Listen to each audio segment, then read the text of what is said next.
नमस्कार सभी साथियों को। आज हम बीए थर्ड सेमेस्टर के विद्यार्थियों को ध्यान में रखकर जो उनके पाठ्यक्रम में कविताएं हैं, काशी हिंदू विश्वविद्यालय हिंदी विभाग में बीए के थर्ड सेमेस्टर के जो पाठ्यक्रम में कविताएं हैं निराला की, उनमें से कुछ एक के बारे में बातचीत करेंगे बहुत संक्षेप में, जिससे कि विद्यार्थी उसके अर्थ तक और कविता के मूल संवेदना तक समझ पहुंच सकें। जो पाठ्यक्रम में कविताएं हैं उसमें संध्या सुंदरी, बादल राग का केवल 6वां खंड और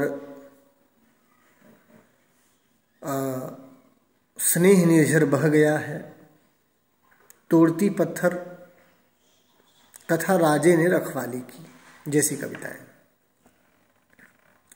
जिसमें तोड़ती पत्थर कविता मैं आपको पहले ही पढ़ा चुका हूँ। और आज हम संध्या सुंदरी और बादल राग कविता पर युगपत रूप से विचार करेंगे, थोड़ी बातचीत करेंगे। साथ साथ बातचीत करने का निहितार्थ भी है। संध्या सुंदरी और पहली बात तो संध्या सुंदरी और बादल राग कविता, दोनों कविताएं निराला के काव्य संकलन परिमल में छपी हुई हैं। अनामिका उनका पहला काव्य संकलन था जो 23 के आसपास प्रकाशित हुआ और परिमल 1929 के आसपास प्रकाशित हुआ। लेकिन ध्यान देने की बात है कि 1916 में लिखी गई कविता जूही की कली परिमल में छपी हुई है, न कि अनामिका में।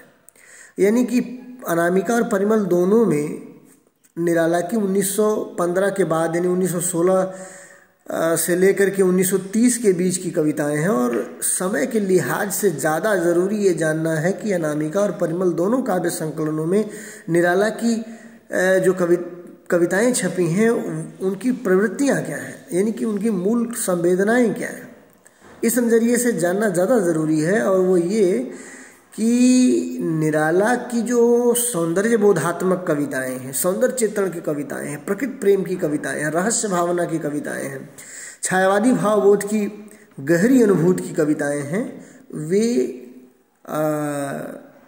अनामिका और परिमल में छपी। ये बहुत ध्यान देने की बात है। जैसे नए पत्ते, राजे ने रखवाली की नए पत्ते की कविता है। नए पत्ते काव्य संकलन वो बाद का काव्य संकलन है, उसमें पूरी तरह वो प्रगतिशील काव्य चेतना से अनुप्राणित नजर आते हैं। हालांकि अनामिका की तोड़ती पत्थर जैसी कविता में या परिमल की बादल राग जैसी कविता में भी निराला क्रांति और प्रगति की बातें करते हैं, लेकिन वे मूलतः छायावादी भावबोध की कविताएं। वो कैसे हैं ये हम लोग पहले तोड़ती पत्थर कविता पढ़ते हुए समझ चुके हैं और अब आज बादल राग और मैं समझता हूँ कि संध्या सुंदरी पढ़ते हुए देखेंगे। संध्या सुंदरी और बादल राग कविता दोनों पर एक साथ बातचीत करने का मेरा उद्देश्य यह भी है कि जिससे हमारे छात्र ये जान सकें कि कैसे एक कविता से दूसरी कविता में निराला आवाजाही करते हैं संवेदना के स्तर पर भी।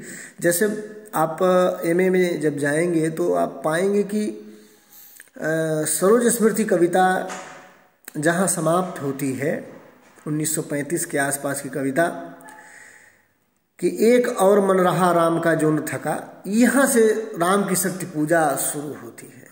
यानी पूरी तरह टूट चुका निराला सरोज स्मृति कविता में आखिरी पंक्तियों तक जाते जाते कि मैंने अपनी बच्ची को कुछ मैं दे नहीं सका और बहुत ही निराशा के भंवर में कवि है। और फिर वहाँ राम की शक्ति पूजा जैसी कविता वो लिखते हैं। यानी कि निराशा से जबरदस्त जीवन की आकांक्षाओं और आशा और संघर्ष की तरफ बढ़ना निराला की कविताओं में और कई जगहों पर आप पाएंगे। सरोज स्मृति और राम की शक्ति पूजा दोनों कविताएं बैक टू बैक आएंगी कालक्रम के नज़रिए से अगर देखा जाए तो सरोज स्मृति निराशा की कविता है या शोक गीत है, तो राम की शक्ति पूजा मानवीय संघर्ष की दुर्दम जिजीविषा को रूपायित करने वाली कविता है, जिसकी वो पंक्ति आप जानते हैं कि एक और मन रहा राम का जो न थका। तो निराला कवि थकने वाली संवेदना के कवि नहीं, मनुष्यता की उस संवेदना को लगातार सींचने वाले कवि हैं, जो हमें सृजनात्मकता और कर्मठता भरती रहती है, मनुष्य से और बेहतर मनुष्य होने की तरफ हमें ले चलती है। तो कुछ वैसी ही बात संध्या सुंदरी कविता और बादल राग कविता के बीच में भी है। हालांकि कालक्रम के नज़रिए से दोनों कविताएं बिल्कुल एक दूसरे के साथ नहीं खड़ी होती, लेकिन फिर भी संवेदना के नज़रिए से अगर आप देखें तो संध्या सुंदरी कविता जहाँ चुप चुप चुप की कविता है, सब जगह पूरी संध्या सुंदरी कविता में ये आभास आपको मिलेगा कि नहीं बजती उसके हाथों में कोई वीणा, नहीं होता कोई अनुराग राग आलाप, नूपुर में भी रुनझुन रुनझुन झुन रुनझुन नहीं, सिर्फ एक अव्यक्त शब्द सा चुप चुप चुप। और कई स्थलों पर कविता में और कई स्थलों पर, जैसे उन्होंने आगे इसमें एक पंक्ति आती है, क्या नाम है, संध्या सुंदरी में, कि सोती शांत सरोवर पर उस अमर कमलिनी दल में, सौंदर्य गर्विता सरिता के अति विस्तृत वक्षस्थल में, धीर वीर गंभीर शिखर हिमगिरी अटल अचल में, उत्ताल तरंगाघात प्रलय घन गर्जन जलधि प्रबल में, क्षिति में जल में नभ में अनिल अनल में, सिर्फ एक अव्यक्त शब्द सा चुप चुप चुप है, गूंज रहा सब कहीं, और क्या है कुछ नहीं। अब देखिए, गूंजना और चुप चुप दोनों विरोधाभास है, दोनों पैराडॉक्स है कि चुप चुप को कहते हैं निराला कि वो गूंज रहा है, तो गूंज है किसकी? चुप चुप की। तो एक सॉलिट्यूड है, एक साइलेंस है निराला की इस कविता में, जिसके इर्द गिर्द पूरी कविता खड़ी हुई है। लेकिन वहीं बादल राग घोर गर्जना की कविता है, अय विप्लव के वीर, वो गर्जन तर्जन वहाँ बार बार आता है। तो चुप्पी और गर्जना अगर आप देखें तो दोनों में जो चुप्पी है वो निराशा का, भय का, खास तौर पर भय का जबरदस्त जो है प्रतिफल है। हम यह निराला के अंतः साक्ष्यों से ही ये बात कह रहे हैं कि जो चुप्पी है, आपको बादल राग कविता जब आप पढ़ेंगे, बादल राग कविता का मैं समझता हूँ कि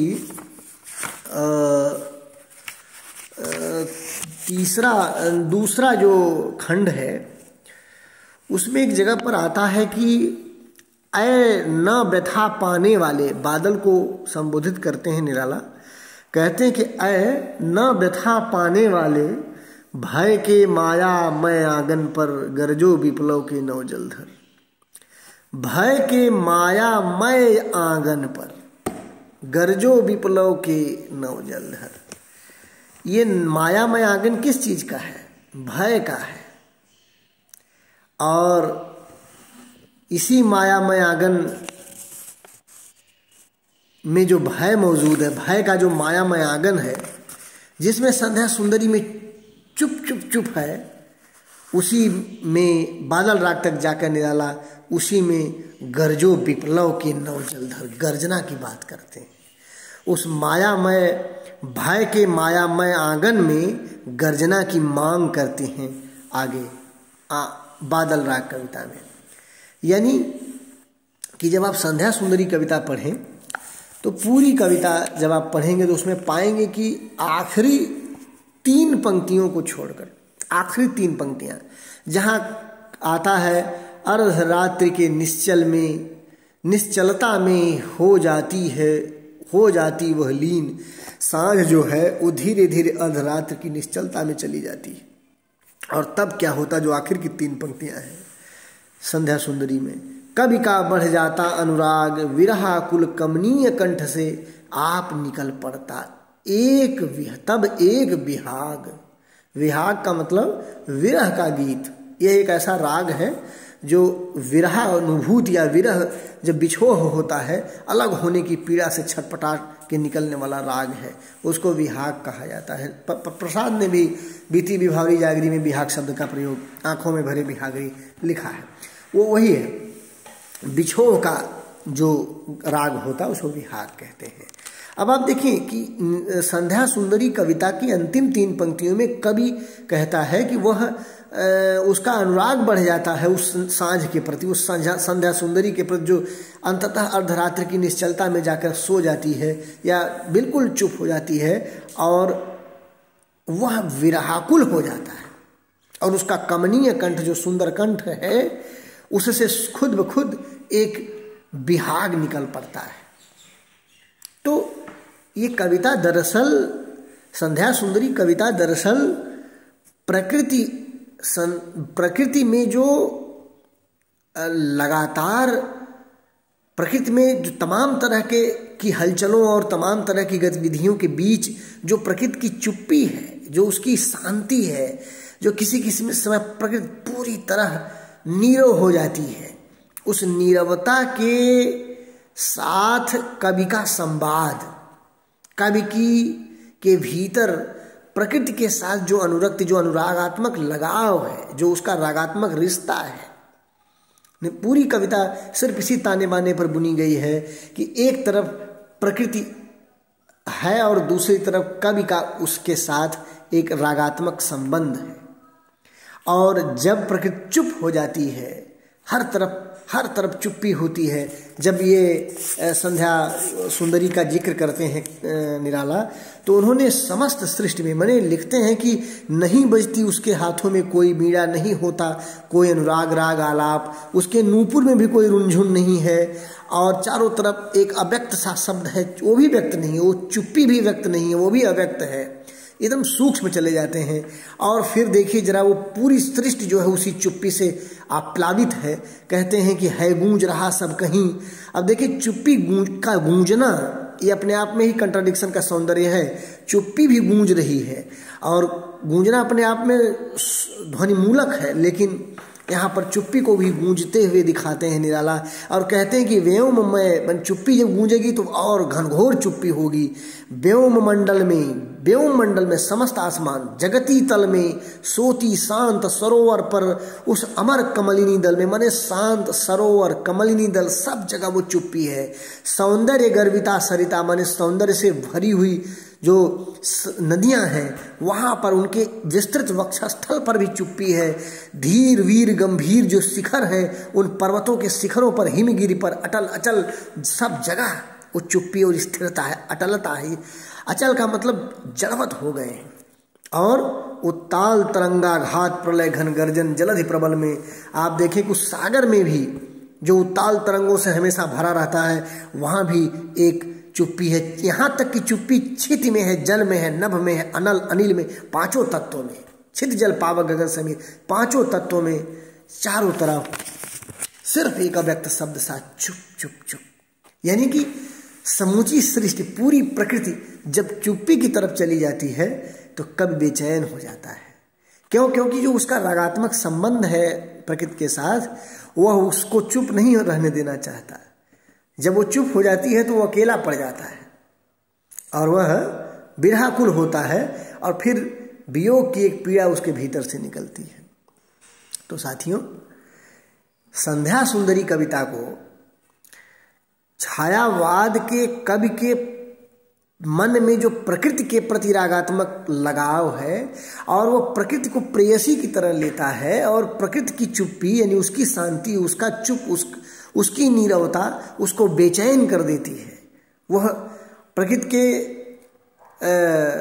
बिल्कुल संगीतमय रूप से, प्रकृति के उस चंचल रूप से, प्रकृति के उस बिल्कुल व्यक्त रूप से जो हमेशा, जिसमें चिड़ियों की चहक है, नदियों का और झरनों के गीत हैं, जहाँ सागर की उत्ताल तरंगों की गर्जनाएं हैं, उस सारी गतिमयता के साथ वो जुड़ना चाहता है। लेकिन संध्या सुंदरी कविता में वो चुप्पी के साथ जो कवि की छटपटाहट है उसको दर्ज किया गया है। और अगर इस पूरी कविता को बादल राग से जोड़कर पढ़ें, जैसा कि अभी हमने एक पंक्ति उसकी पढ़कर आपको सुनाई कि भय के मायामय आंगन में, तो ये जो संध्या सुंदरी कविता में दिवस के अवसान के बाद पूरा का पूरा दर्ज किया गया है, वो चुप्पी जो दर्ज की गई है, वो पूरी की पूरी चुप्पी उस जमाने में, जिस जमाने में कविता लिखी जा रही 1920 से 1930 के बीच में, भारत का जो माहौल है, जो साम्राज्यवादी उपनिवेशवादी ताकतों का वर्चस्व है, वहाँ पर पूरे वातावरण में, उस पूरे सामंती परिवेश में जो आम जनता है उसके जीवन में जो एक खास किस्म का भय का आंगन बना हुआ है, और ये भय बार बार खुलेगा जाकर बादल राग कविता में। किस प्रकार वो भयाक्रांत वर्ग है, वो चुप्पी कहीं न कहीं भय को भी अपने भीतर से व्यक्त करती है, और वह चुप्पी मथती है कवि को, बेचैन करती है, और वह नहीं चाहता कि ये चुप्पी बनी रहे। और संध्या सुंदरी को उन्होंने, जब शुरू में संध्या सुंदरी आती है तो वो सुंदर इसीलिए लगती है क्योंकि उसमें गति है। ये अलग बात है कि वो घोड़ा कुदाते हुए नहीं आती है, नहीं, वह दिवसावसान का समय मेघ में आसमान से उतर रही है, वह संध्या सुंदरी परी सी धीरे धीरे धीरे परी सी उतरती, एक स्वप्निल गति है उसके भीतर, वो धीरे धीरे उतरती है, मधुरता है उसमें, लेकिन बड़ी गंभीर है। कविता की इस पहले बंद की आखिरी पंक्तियों में वो बात आती है कि तिमिरांचल में चंचलता का नहीं कहीं आभास, मधुर मधुर हैं दोनों उसके अधर किंतु गंभीर। अधर तो मधुर मधुर हैं लेकिन बहुत गंभीर हैं, नहीं है उनमें हास विलास, हास विलास नहीं है। इसका मतलब एक निराशा है, एक शांति है। वो कहाँ से निराशा आती है? छायावादी कवियों के यहाँ जो वेदना का तत्व है वो अपने युग जमाने से आती है, और जिसका बहुत स्पष्ट प्रतिकार या प्रतिरोध या वो जो है अनुगूंज, जो क्रिटिक की जो अनुगूंज है, उस नीरवता के क्रिटिक की, उसकी आलोचना की, वो जाकर प्रगतिवाद में सुनाई पड़ती है व्यवस्थित तरीके से, रणनीतिक तरीके से। लेकिन छायावाद में भावना के स्तर पर उसका हल देखा जाता है। यही कारण है कि निराला छायावाद की माने संध्या सुंदरी जैसी कविता में ज़्यादा कुछ नहीं कर पाते। यद्यपि इस चुप्पी के प्रति, इस निराशा के प्रति, इसके प्रति एक बेचैनी है कवि के भीतर, लेकिन वो अपने भावना के स्तर पर एक विहाग, एक दर्द छोड़कर रह जाता है। उस पूरी उन मधुर अधरों, जो संध्या सुंदरी के मधुर अधर हैं, जहाँ से हास विलास गायब हो गया है, उस हास विलास को वापस लाने के लिए वो कोई बहुत प्रयत्न नहीं करता, बस एक आह भरता है उसके अंदर, वो बेचैनी, वो पीड़ा है। इसके बाद जब हम प्रगतिवाद की कविता पढ़ते हैं या निराला की ही प्रगतिशील भावों से अनुप्राणित कविता पढ़ते हैं, तो वहाँ और ज़्यादा जो है बेहतर ढंग से उस माने चुप्पी के खिलाफ गर्जना का या उस चुप्पी के खिलाफ प्रतिरोध का की संवेदना रची जाती हुई पाई जाती है। तो मित्रों, एक बात तो यह है संध्या सुंदरी कविता की कि आप इसको इस नज़रिए से पढ़ें। दूसरा कि काव्य भाषा के नज़रिए से संध्या सुंदरी कविता को अगर हम देखें तो इसे द्विवेदी युग की एक बड़ी मशहूर कविता, जो हरिऔध की कविता है, हरिऔध की कविता में दिवस का अवसान समीप था, और संध्या सुंदरी में आप देखें दिवसावसान का समय, दिवस का अवसान समीप था। यह जो है विग्रह कर दिया है, और निराला ने समास कर दिया है, दिवसावसान कर दिया है। यानी कि दिवस का अवसान कहने में जो देरी है, जो गद्यात्मकता है, उसको कैसे छायावादी कविता काव्य भाषा के स्तर पर क्षिप्रता में और सूक्ष्मता में और साथ ही साथ गद्यात्मक पद विन्यास के खिलाफ एक काव्यात्मक पद विन्यास की तरफ वो बढ़ती है काव्य भाषा। दिवस का अवसान कहने में और दिवसावसान कहने में जो गद्यात्मकता का लगाने, जो परसर्ग लगाते हैं, उस परसर्ग से भाषा गद्यात्मक हो जाती है।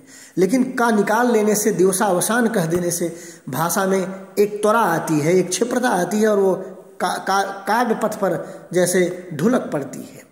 तो इस नज़रिए से भी आप इस कविता को पढ़ें तो आप पाएंगे कि कैसे द्विवेदी युग की गद्यात्मक पद विन्यास और इतिवृत्तात्मक शैली को छायावादी कवि अपनी कल्पना और अपनी जो है काव्य भाषा के स्तर पर कैसे उसे और तीखा और क्षिप्र और सूक्ष्म और कलात्मक बना रहा था। इस नज़रिए से भी इस कविता को पढ़ा जाना चाहिए। तो इसमें एक जगह पर, संध्या सुंदरी कविता में एक जगह पर आता है कि उसके होंठ तो कोमल हैं, मधुर हैं, और लेकिन हास विलास नहीं है, उसमें कहीं कोई चमक नहीं है। अगर कहीं कोई हास है तो हंसता है तो केवल तारा एक गुथा हुआ उन घुघराले काले बालों से, हृदय राज की रानी का वह करता है अभिषेक। यानी कि सांझ जब होती है तो संध्या के होंठ तो बिल्कुल चुप और गंभीर हैं, लेकिन अगर कुछ हंसता है तो एक तारा है। ये वो तारा है जो निराला की कविताओं में अक्सर, राम की शक्ति पूजा आप पढ़ेंगे तो है अमानिशा उगलता गगन घन अंधकार वाली पंक्ति। अब जरा देखें, यहाँ पर दिवसावसान है, वहाँ पर अमानिशा है, वहाँ भी समास है। और आप देखें कि मैं निराला की संध्या सुंदरी कविता की पंक्तियाँ पढ़ रहा हूँ और काट कर अलग आपको अलग से दे दूँ कि सोती शांत सरोवर पर उस अमर कमलिनी दल में, सौंदर्य गर्विता सरिता के अति विस्तृत वक्षस्थल में, धीर वीर गंभीर शिखर पर हिमगिर अटल अचल में, उत्ताल तरंगा घात प्रलय घन गर्जन जलधि प्रबल में, छित में जल में नभ में अनिल में। क्या आप जान पाएंगे कि ये राम की शक्ति पूजा की लाइनें हैं, ये संध्या सुंदरी की लाइनें हैं। उत्ताल तरंगा घात प्रलय घन गर्जन जलधि प्रबल में, ये पंक्तियां बिल्कुल राम की शक्ति पूजा के युद्ध वर्णन की पंक्तियों से मिलती जुलती काव्य भाषा की पंक्तियां हैं। इस पर बहुत कम लोगों ने ध्यान दिया कि बहुत पहले निराला उस तरह की काव्य भाषा इस्तेमाल कर रहे हैं। और ये यहाँ पर भी जलधि है, यहाँ पर भी नदियां हैं, हिमगिरी है, यहाँ पर भी समुद्र है और वहाँ पर भी समुद्र है। माने अमानिशा उगलता गगन अंधकार, खो रहा दिशा का ज्ञान, स्तब्ध है पवनचार, अप्रतिहत गरज रहा पीछे अम्बुद विशाल। अम्बुद क्या है? वही महासागर। तो जैसे वहां पर अंत में केवल जलती मसाल आती है, तमाम अंधकार और घटाटोप के बीच, निराशा और पराजय के भयानक बोध के बीच जो एक आशा की और संघर्ष की और मानवीय जो दुर्दम जिजीविषा की एक किरण है, मसाल, उसी तरह राम के संध्या सुंदरी जैसी कविता में बहुत पहले, राम की शक्ति पूजा कविता से काफ़ी पहले, 15 साल पहले लगभग ये कविता लिखी जा रही है संध्या सुंदरी। और वहाँ पर भी उसकी जुल्फों में, संध्या सुंदरी की जुल्फों में एक तारा है जो चमक रहा है। ये वो हंसता हुआ तारा दरअसल उसी संभावना का प्रतीक है जो जाकर आगे आपको बार बार निराला की कविताओं में वो संभावना मौजूद नजर आती है।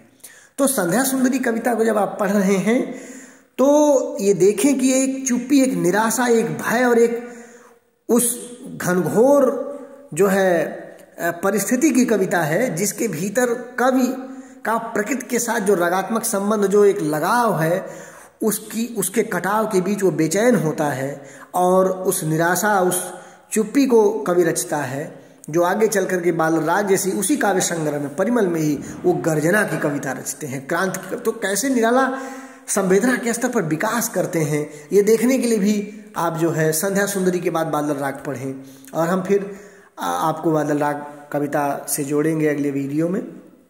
तो संध्या सुंदरी को आप यहाँ से समझ सकते हैं। और बहुत धन्यवाद। हम लोग फिर बादल राग पर बातचीत करते हैं।